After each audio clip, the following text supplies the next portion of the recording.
فقال أنبئوني بأسماء هؤلاء إن كنتم صادقين. وقال أيضا وما علمتم من الجوارح مكلبين تعلمونهن مما علمكم الله فكلوا مما أمسكنا عليكم.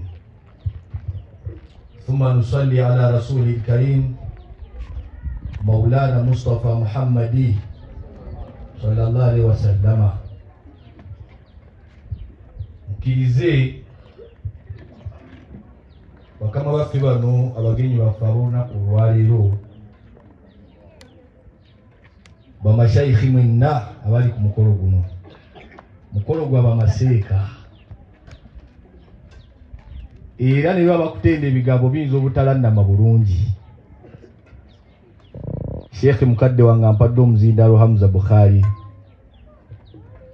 Seeka Tazani Sebo, mukkirize mwenna bamashayikhi bakadde baffe ngatte nze nyina package z'empita nazeera buli wengenda azigaba Seeka Tazani. Abantu bano bafunye omukisa, package za buveera busatu.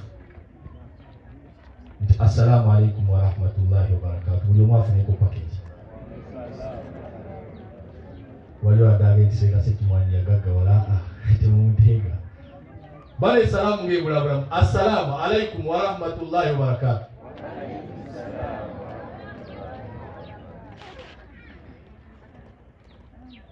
Ebigambo byenkulembeza Allah yasitula jjajjaffe Adamu alayhi salatu wassalam. Naye kinajjukirwa teriyo nsonga ndala yonna lwaki Adamu alayhi salatu wassalam yakula Allah n'amusukkulumya ku zimalayika okujja ku nsonga emu yakumanya yayiwe. Bamalayika bayagala okuchallenge nga bagamba Mungu nti lwaki otonda omuntu agenda okwonona n'ebirala. Allah bagamba nti shut up, nze mmanyi ebintu takoze eki byemutamanyi. Ababuuza ensonga ayina ebisolo byebalagana baga nti ebyo bikinga tebamanyi. Jjajjaffe Adamu alayhi salatu wassalam olwabo omusongako n'atandika okumenya kimu. Adamu alayhi salatu wassalam n'asituka n'abanga takyali wa bulijjo. Njalo bategeeza bato bange irimu Allah gyabawadde temukyali wa bulijjo, era muyina kusengejja ku biti bye mwogera na biti bye mukola ebimu bironde bya mukole ki mu bigaana. Mu aya eri mu surati al-Maida era njogeddeko nayo mukaddima gwange. Allah yagamba okumanya ekigambo iri mu kigambo kinene. Tuyina ensolo ze tuyita domestic nani mwena temwayitayo domestic ne wahidi wild. Waliwo ensolo ze tusobola okutendeka nga tusobola okubeera nazo. Allah we yali atunyumiza biki bye tulina okulya ne bye talina kulya. Yaga nti ensolo ze musobola okuyigiriza neeyiga ku irimu ng'emujja ku muntu kwata bwoti. Ensolo yo singa ebeera eyiza ensolo ginne waayo ensolo etugirya. Wabula omuntu singa ensolo etasobola kuyiga ku bantu etalina irimu yo bw'eba ekutta omunyama tetukola ki? Tetulya. Era bano kati bali balungi gye tuli okutugamba ensonga yonna ne tukola ki? Ne tugigendera. Naye omuntu buli bwaba nga talina kumanya kizibu kya kutugamba ekintu nekigenda. Naye bano tubaaniriza bwe batugamba nti katubatwala maka nga tugoberera, bagamba nti katugenda kubasaaza sitawo nga tukola ki? Temubateeka ku nsonga. Bato bange nga mmaliriza ebigambo byange. Tuli mu field eno ne baseeka Bukhari n'abalala. Ebigezo bya field birala biri awo nabyo batuvuma ne bakola batya, naye daawa yaffe alhamdulillahi rabbil alamin. Bwe tubanga omuntu asobola okusiramula kimenke n'agamba nti ashhadu an la ilaha illa Allah, daawa yaffe abagizalawazalawa bakubamu ebituli mwetereze. Nti abaseeka midiya abo baki? Naye omuntu bw'abanga shahada kimenke gye yatodde si yakuzanya Seeka Tazani. Baga omuntu yatola shahada ne bwali bayedi bagadibaga ulide nazanyira ku musikati bwanti bamu bwanti damu bwagira ne ebyo Mungu akimanyi kibijja kubaamu esi batunye musikati bajjama ulide nebyo nawe bibaamu anywedde mwenge anywedde njagaye ebyo waliwo akaseera kagenda okutuuka abantu nga bali mu jahannama boota muliro bagunambye Allah bagenti mugende mu jahannama munoonyeyo buli yenna yayogera shahadatu nga mukitya shahadatu an la ilaha kyogere nnyo an la ilaha Muhammadun Allah watuma bagenti mugende muliro nga bagunambye bakoloka basimusala nga bagunambye bakoye Allah bagenti mugende baboloka ubajje abayogeranga miliyoni 10 nga zaali 3 bonna mubajje banaabe amazzi Allah batumuze ku penalty nga yajjana kukita kyakuzannya so batobanga ebigezo ng'ebyo gyebiri naye bakutira okwagalana n'obutawalana abantu abajja mu buwalimu abawalimu abalina akasajja Mungu tabaweera mu buwalimu era ogenda okumulaba ng'ali mu buwalimu emyaka n'emyaka babukali ne bajja ne batyo yani buli wobeera n'omutima omulungi kwatagana n'abantu b'osanze mu field riziki eyaseeka bukali yani eyase kimwanyi yani ate mubeere bamazima ku kinaala mugende binaala bigenda kubaawo naye bakuwa ekinaala n'okyagala nnyo olunaku ne bakikuwadde n'oyita mbuyisi owulidde nga baga nti oyo tumukube boyikooti insha Allah ewahaji gundi tetugenda naye n'ekinaala mukitemenga bilmaarufu ebabawo akantu agibawo akantu kammwe kayisemu ejjambiya bulungi gundi afuneko n'omulakole ki ensonga zitambule bulungi mwagala bawali bwetusanze mukkirize ebigambo biyinza obutawanvuwa nnyo okusingako awo nsaba Allah buli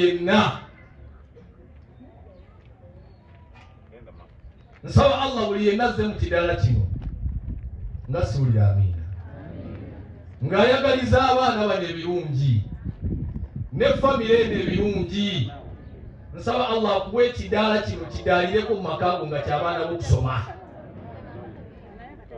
amiina ngaya timasisabira abajja bamwe nsabira mmwe kennyini ate mwe abakyala mulina kuyitiriza nnyo amiina nsaba Allah nammwe abawa abaana abagezi ebintu nga babikwata nga basoma ddaali bagyogeranga ddaali siini bagisomanga siini si kusoma siini ne basoma thiini nsaba Allah abawa abaana abagezi rabbana takabbal minna innaka anta samiul alim wa tub alaina maulana innaka anta tawwabur rahim waghfir lana ya Allah innaka antal ghafurur rahim nkwatira muno mu ngalo someddu weno tugisoma tulima kakulukuni amaani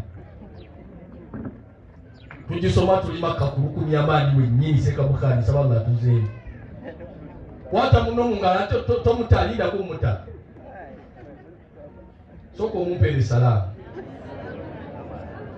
ngaza kutugubala eyo sigibaze mwali anti omusiraamu ina kubeera wannaku kwata muno mu ngalo nga ne salamu kweri kati kambalekera ibada eno nabbi waffe Muhammadi ayina ibada gye yatuwa ate nga nyangu nnyo naga nti waliwo gikola amazambi 10 gakugwako ng'ebikola bwebigwa ku ki ibada eyo bagiyita taswafu okukwata muno mu ngalo kolona takyali munozi mwongere amazambi gagwe ate bwe walina amazambi mangi kyusaako okusaidizo nokwate mashariki magalibiriyagikidda nokwatewo gayiike ate muno si agasigaza oyinza okulowooza nti okwata mu ngalo ng'onogamulekera gagwa bugwi ng'ebikola bwebigwa ku ki ku muti kati kwata sahaba wo mu ngalo mbaweddu wenu nga ngenda kakasa nti bw'okutte mu ngalo ng'oyagala jama tetwagala tusome tuwa Mungu abotole omuyiseeko fomatika azimba omutima kwata ku omukyala aliranye mujja busimanyi wona naye omukwatemu Allah mwanukula omukwana gongeze wahaji ngeno tebavaayo gamba rabbana nga siwulira rabbana edduwa tugisoma tulima kakulukuni amaani saba atagendanga ng'ayogera rabbana Allah akutwale gamba rabbana Allah mugambe nyote rabbana atina bw'okutte mu ngalo gw'oyagala tajja kunyiiga nga Allah akutadde kati nyweza mu rabbana atina fi dunya hasana wa fil akhirah hasana wa qina adhaban nar. Kabongere ndala Allahumma Allahumma inna na'udhu bika min al-kufri wal faqri. Ya Allah, yogera nyonti ya Allah. Temubera nakasajja gwensomera yeggwe gamba nti ya Allah, nkusaba nze ne sahaba wange ono okutaasa obwavu n'okujemera olwa mukwano gwange Seekataza Nikambongere ddala. Gamba nti Allahumma, sibawulira Allahumma ba'id bainana wa baina al-faqri kama ba'adta baina al-mashariqi wal magharibi.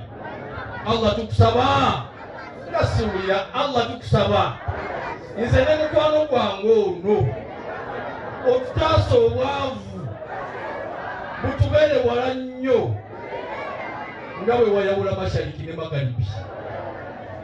Ya Allah tukusaba okutaasa ab'ebiiso n'ab'ensaalwa n'abatayagaliza n'ab'emmindi.